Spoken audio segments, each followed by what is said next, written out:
As the Great NVIDIA Leak continues to be proven right and speculation about a Nintendo Switch Pro continues to be discussed, I decided to challenge myself with a little mental exercise. What do I want a Switch Pro to be? This opened Pandora's box and I figured why not share my thoughts and wishes with the internet. First, we'll talk about the NVIDIA leak and the rumors, then I'll detail my idea of what I think a Switch Pro should be, and lastly, I'll make my case for why I think that. Keep in mind, this is for fun. If I miss something or you have a different perspective, feel free to let me know in the comments below. Let's explore this idea together. So sit those Joy-Cons down, drift on over, and lend me your ear. This is what I think a Nintendo Switch Pro should be.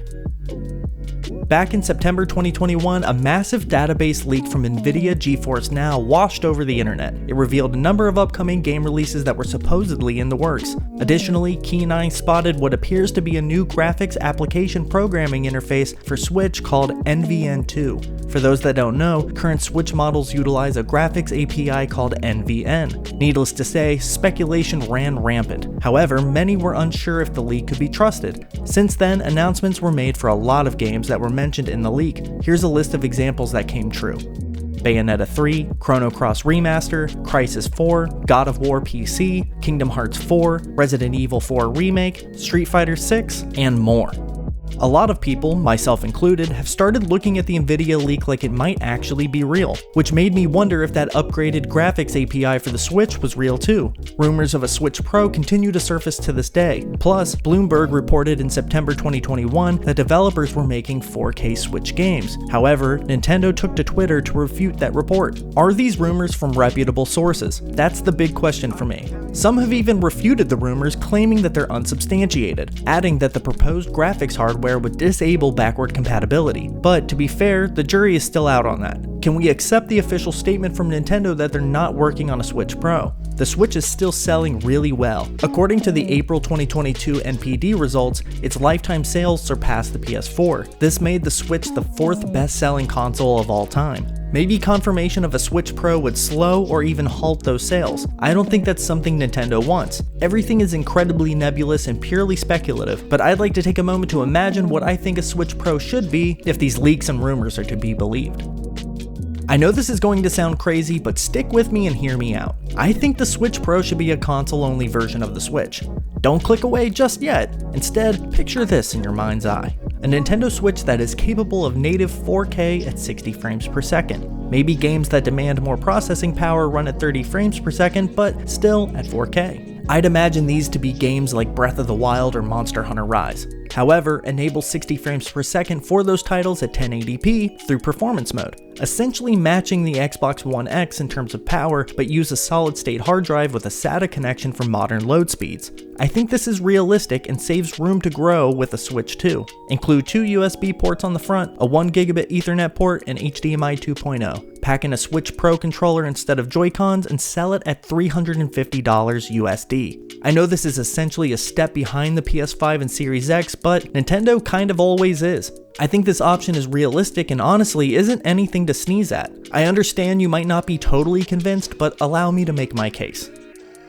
The Switch was built on the concept of it being a handheld console hybrid. The ability to switch between these two is literally in the namesake of the console. However, when Nintendo announced the Switch Lite, it kind of defeated the purpose of the Switch name. If we can make a handheld-only Switch, why not a console-only Switch? Not only do I think there's a demand for a console-only Switch, but I think this would maintain the Switch's trajectory and give it a second wind. The competition is growing and surpassing the Switch in terms of performance, but in my opinion, not enough to shake Nintendo. Additionally, a console-only Switch will allow higher performance while maintaining a lower price. Allow me to expand on these ideas.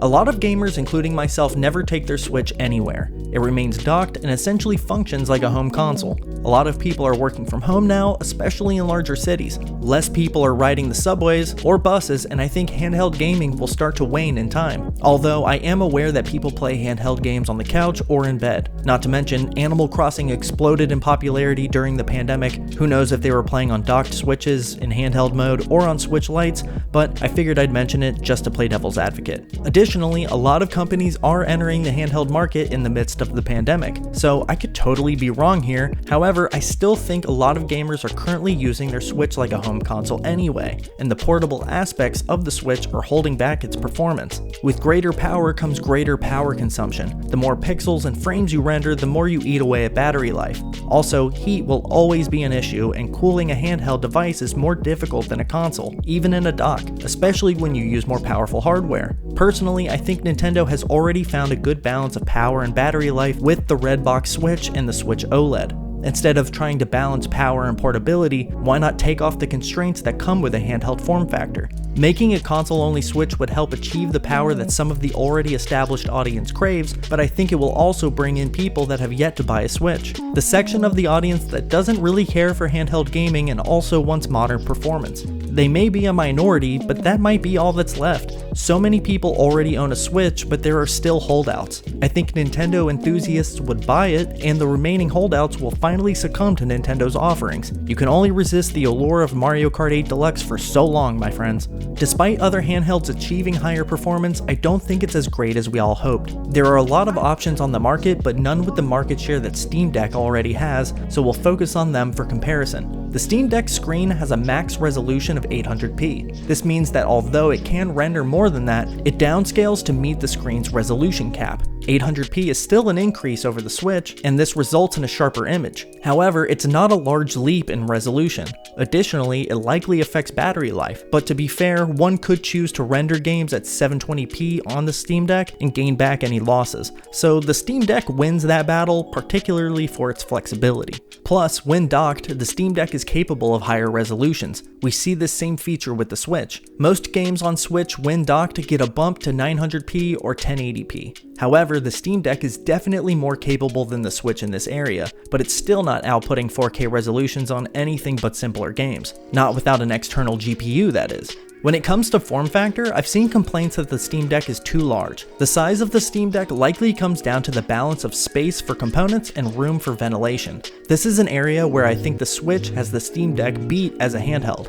The Switch isn't too large, but it's not tiny by any means. Plus, it's able to cool itself fairly well, which helps it maintain its long-term battery health. Yes, it renders at 720p, but for the screen size, the pixel density is kinda perfect. Additionally, it saves on short-term battery life. This is another area where the OLED outperforms the Steam Deck. Games look great on the OLED screen, and the balance of performance to battery consumption is handled quite well. What stinks is docking the Switch and only getting a resolution boost. I think Switch owners want 60 frames per second on games like Breath of the Wild, Kirby and the Forgotten Land, Pokemon Legends Arceus, Xenoblade Chronicles, etc., but would they want to sacrifice battery life to achieve that? I don't think so.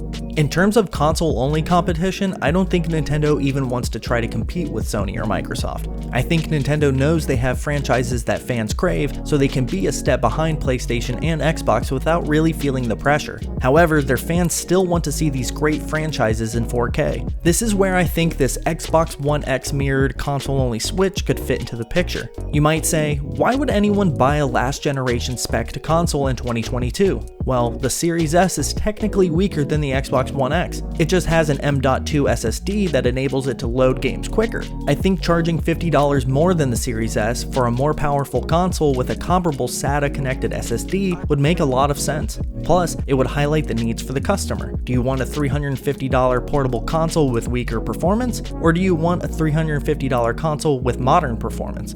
Mirroring the Xbox One X means you could achieve native 4K and provide the option to choose between 4K 30 frames per second and 60 frames per second with dynamic resolution scaling. It would also keep manufacturing costs low, especially considering not having to include an OLED screen and a battery. Additionally, all this would keep the price point low enough to justify the upgrade or bring new people in the door. If people will buy an OLED for a better display panel and improved battery life, I think they'll buy a 4K Switch too. This brings me to my next point. I don't think Nintendo wants to lose the sales momentum the Switch already has. They are potentially on their way to having the best-selling console of all time. By making a Pro now, it would breathe more life into the Switch's lifespan. A Switch 2 would split the sales and halt the Switch's trajectory. Console sales have been on a slight decline as of late, but maybe a console-only Switch Pro would bring people that still haven't purchased a Switch into the fold. Plus, Nintendo enthusiasts would likely stampede to get their hands on a console that can display their cherished games in higher fidelity, especially if the form factor was reminiscent of a GameCube. Imagine popping a Switch cartridge in a cube-shaped console that runs Breath of the Wild at 4K 30 or 1080p 60. Personally, that sounds so cool.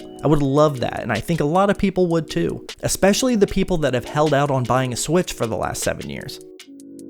I recognize that for a lot of people, portability will always be synonymous with the Switch. However, I think making a console-only version will bring the best out of the Switch's library without having to be concerned about portability. Ditching the screen and battery would save on costs and enable options for performance that just wouldn't be viable in a handheld. I'm also aware that some people may just want Nintendo to make a Switch too, but I think Nintendo has a bad track record with follow-up consoles to successful ones. N64 did great, but GameCube did alright. Wii sold gangbusters, but the Wii U flopped. The Switch is a resounding success, but I think you see where I'm going with this. It's a weird situation because there's so much speculation and rumors, but Nintendo denies it all. There's this incredible demand for 4K Switch games, but Switch, in its current state, continues to outsell Xbox and PlayStation according to June 2022 NPD results. If I were Nintendo, I wouldn't roll the dice on a new console just yet. I'd try to keep the Switch train rolling, and I think they have the handheld side of things on lock. Frankly, I think it's time for a console-only Switch. But what do you think? What do you want a Switch Pro to be? Let me know in the comments below. Anyway, thank you so much for your time and attention, it means the world to me. If you enjoy videos like this, reviews, retrospectives, in-depth review discussions, and spoiler casts, subscribe to the channel. Additionally, I write for lordsofgaming.net. If you're looking for a games media site filled with writers that love games and just want to celebrate them, look no further. Lords of Gaming is the site for you. Again, thank you for your support, lead with love, and stay hydrated.